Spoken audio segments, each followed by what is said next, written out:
ಎಲ್ಲರನ್ನೂ ನಮ್ಮ ನಿಸರ್ಗ ಗಾರ್ಡನ್ಗೆ ಸ್ವಾಗತಿಸುತ್ತಾ ಇವತ್ತಿನ ಸಂಚಿಕೆಯಲ್ಲಿ ನಮ್ಮ ಗಾರ್ಡನಿಗೆ ನಾನು ಮಾಡಿರೋ ಅಂಥ ಗೊಬ್ಬರದನ್ನು ಇನ್ನೊಂದು ಸ್ವಲ್ಪ ಸಾರಾಂಶ ಹೆಚ್ಚಿಸೋದಕ್ಕೆ ನಾನು ಯೂಸ್ ಮಾಡೋವಂಥ ಪದಾರ್ಥಗಳನ್ನ ತೋರಿಸ್ತಾ ಇದ್ದೀನಿ.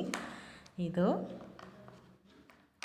ಹಿಂಡಿ ಅಂದರೆ ಇದು ಕಡಲೆ ಹಿಂಡಿ ಅಂತ ಹೇಳ್ತಾರೆ. ಕಡಲೆಕಾಯಿ ಎಣ್ಣೆ ತೆಗಿತೀವಲ್ಲ ಆ ಹಿಂಡಿ, ಅದನ್ನು ಸ್ವಲ್ಪ ಪುಡಿ ಮಾಡಿಟ್ಕೊಂಡಿದ್ದೀನಿ.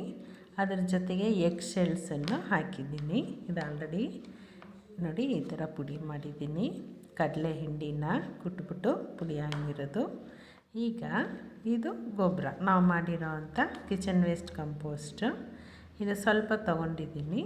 ಇದಕ್ಕೆ ಈಗ ನಾವು ತೆಗೆದಿಟ್ಟಿರೋ ಅಂಥ ಇದು ಕಡಲೆ ಹಿಂಡಿನ ಸ್ವಲ್ಪ ಹಾಕ್ತಾಯಿದ್ದೀನಿ. ಆನಂತರ ಇದು ಬಂದು ಎಗ್ ಶೆಲ್ ಪೌಡರ್ನ ಒಂದು ಸ್ವಲ್ಪ ಹಾಕ್ಕೊಬೇಕು. ಆನಂತರ ಬೂದಿ, ಕಟ್ಟಿಗೆ ಬೂದಿ ಅಂತ ಹೇಳ್ತೀವಲ್ಲ ಅದು, ಕಟ್ಟಿಗೆ ಬೂದಿ ಸ್ವಲ್ಪ ಹಾಕಿರೋದು. ಅದರ ಮೇಲೆ ನಾನು ಮತ್ತೆ ಬೇವಿನ ಹಿಂಡಿ, ಇದು ಬೇವಿನ ಹಿಂಡಿ ಸ್ವಲ್ಪ ಹಾಕಿದ್ರೆ ಬೇರಲ್ಲಿ ಬರುವಂಥ ಪ್ರಾಬ್ಲಮೆಲ್ಲ ಅವಾಯ್ಡ್ ಮಾಡ್ಬೋದು.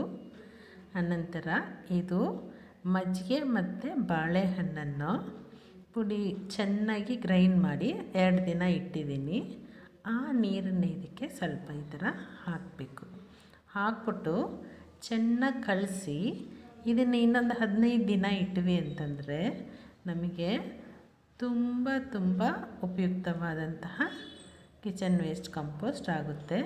ಒಂದು ಸ್ವಲ್ಪ ಹಾಕಿದ್ರೂ ಗಿಡಗಳಿಗೆ ಒಳ್ಳೆ ಬೆಳವಣಿಗೆ ಮತ್ತು ಒಳ್ಳೆ ಈಲ್ಡ್ ಕೊಡುತ್ತೆ. ಅಂದರೆ ಇಳುವರಿ ಅಂತಂದರೆ ಒಂದು ಗಿಡದಲ್ಲಿ ಈಗ ಒಂದು 2 ಟೊಮೊಟೊ ಬಿಡುತ್ತೆ ಅಂದರೆ ಇದು ಕೊಟ್ಟಾಗ ಒಂದು 5-6 ಟೊಮೊಟೊ ಆ ಥರ ತುಂಬ ಕಾಯಿಗಳನ್ನ ಎಕ್ಸ್ಪೆಕ್ಟ್ ಮಾಡಬಹುದು.